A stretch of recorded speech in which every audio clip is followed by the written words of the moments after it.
कहाँ होता है अघोरियों का निवास? उनके जीवन से जुड़े ये रहस्य जानकर होगी हैरानी।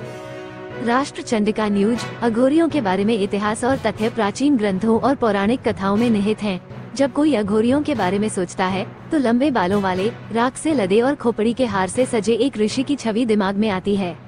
उनके डरावने रूप के बावजूद अघोरी नाम का अर्थ इससे विरोधाभासी है।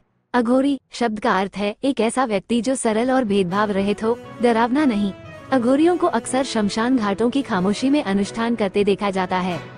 अघोरी कौन है? अघोर शब्द का अर्थ है सरल। उनके डरावने रूप के बावजूद अघोरी बनने का पहला कदम मन से घृणा को खत्म करना है। अघोरी मुख्य रूप से शमशान घाटों में रहते हैं और तंत्र साधना करते हैं। वे उन चीजों को अपनाते हैं जिन्हें समाज आमतौर पर अस्वीकार करता है। अघोरी कहाँ रहते हैं?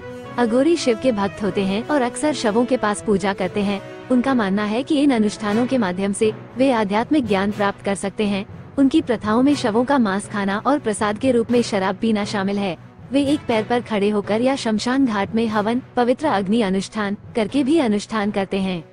अघोरियों के लिए महत्वपूर्ण स्थल मणिकर्णिका घाट, वाराणसी। महान शमशान घाट के रूप में जाना जाने वाला मणिकर्णिका घाट अघोरियों के लिए एक महत्वपूर्ण स्थल है। बाबा विश्वनाथ मंदिर और गंगा नदी के किनारे 84 घाटों की मौजूदगी के कारण इसे गुप्त अनुष्ठानों के लिए एक विशेष स्थान माना जाता है। तारापीठ, बंगाल। यह अघोरी अनुष्ठानों के लिए एक और प्रमुख स्थल है। ये तारा देवी मंदिर और पास के शमशान घाट के लिए प्रसिद्ध है, जिसके बारे में माना जाता है कि वहाँ हमेशा अग्नि रहती है। कामाख्या देवी मंदिर, असम। गुवाहाटी में स्थित यह मंदिर अघोरी तंत्र साधना के लिए एक प्रमुख स्थल है। ऐसा माना जाता है कि यह वह स्थान है जहां देवी सती की योनि जननांग गिरी थी। रहस्यमयी शक्तियां प्राप्त करने के लिए देश भर से तांत्रिक यहां आते हैं। त्र्यंबकेश्वर ज्योतिर्लिंग, नासिक, महाराष्ट्र में यह मंदिर कई अघोरियों को आकर्षित करता है, खास तौर पर खास मौकों पर अपने अनुष्ठान करने के लिए। अघोरियों के बारे में रहस्यमय तथ्य। अघोरी 3 मुख्य प्रकार के अनुष्ठान करते हैं: शिव साधना, शव साधना, शव अनुष्ठान और शमशान साधना, शमशान भूमि अनुष्ठान। ये अभ्यास बहुत तीव्र होते हैं और अक्सर ध्यान के दौरान शवों पर खड़े रहना या रात में शमशान भूमि में अनुष्ठान करना शामिल होता है। काली चौदस की रात को अघोरियों के लिए एक महत्वपूर्ण अनुष्ठान किया जाता है, जहां उनका उद्देश्य भटकती आत्माओं को नियंत्रित करना होता है।